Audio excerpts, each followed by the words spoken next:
Welcome to Telangana వెలుగు. నేను మీ రాజు.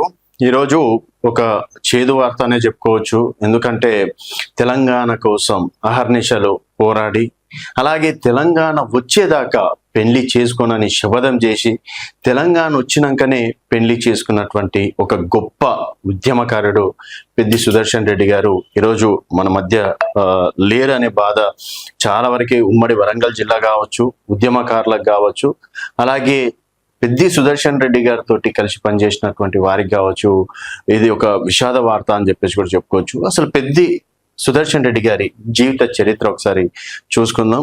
BRS senior నేత, నర్సంపేట మాజీ ఎమ్మెల్యే పెద్ది సుదర్శన్ రెడ్డి గారు 2026 జూలై 31 తెల్లవారుజామున, అంటే ఈరోజు 12:51 సికింద్రాబాద్ యశోద హాస్పిటల్లో చికిత్స పొందుతూ మరణించినటువంటి విషయం అందరికీ తెలిసిందే. సో దాదాపుగా ఆయన 52 సంవత్సరాలు జూలై 26న హన్మకొండలోని నివాసంలో తీవ్ర అవస్థకు గురై రోహిణి హాస్పిటల్లో చేరడం అనేది జరిగింది. అత్యవసర చికిత్స కోసం హైదరాబాద్కి తరలించారు.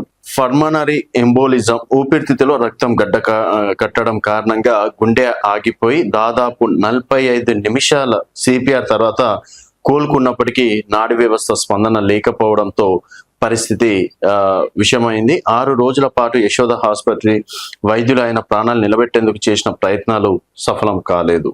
సో బాల్యం, జీవితం గురించి ఒకసారి చూసుకుందాం. పెద్ది సుదర్శన్ రెడ్డి 1974 ఆగస్టు 6న వరంగల్ గ్రామీణ జిల్లా అప్పటి నల్లబెల్లి మండలం నల్లబెల్లి గ్రామంలో రాజిరెడ్డి అమృతమ్మ దంపతులకు జన్మించారు. వ్యవసాయ కుటుంబ నేపథ్యం నుంచి వచ్చిన ఆయన 1991 వరంగల్లో మహబూబియా పంజాథాన్ కాలేజ్ నుంచి ఇంటర్మీడియట్ పూర్తి చేశారు. స్వప్నతో వివాహం జరిగింది. వారికి కుమారుడు నిదర్శన్ రెడ్డి, కుమార్తె ధర్మిష్ఠ రెడ్డి ఉన్నారు.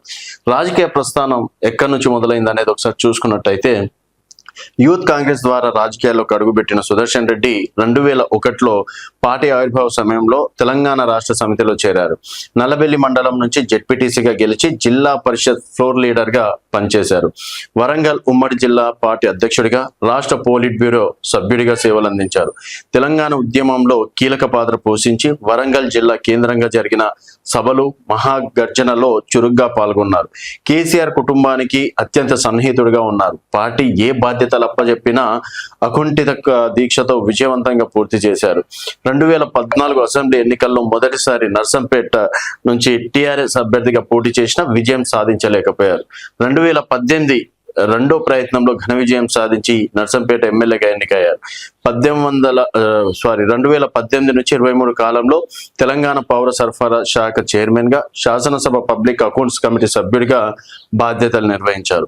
నియోజకవర్గంలో ప్రజలకు అందుబాటులో ఉంటూ రోడ్లు, తాగునీరు, వ్యవసాయ సమస్యలు, కరోనా కాలంలో సహాయక చర్యలు, అలాగే ప్రజాసేవలో చురుకైన నాయకుడిగా పార్టీ శ్రేణుల్లో సాధారణ ప్రజలను మంచి గుర్తింపు సాధించుకున్నారు. ఆయన మరణంతో బీఆర్ఎస్ శ్రేణులు, నర్సంపేట ప్రాంత ప్రజలు, తెలంగాణ రాజకీయ వర్గాలు విషాదంలో మునిగిపోయాయి. తెలంగాణ ఉద్యమం నుంచి అసెంబ్లీ వరకు అత్యుత్తమ ప్రజాసేవ చేసిన సుదర్శన్ రెడ్డి జ్ఞాపకాలు ఎప్పటికీ నిలిచిపోతాయని చెప్పేసి సందర్భంగా చెప్పుకోవచ్చు. తెలంగాణ వెలుగు నుంచి వారికి ఇవే ఘన నివాళులు.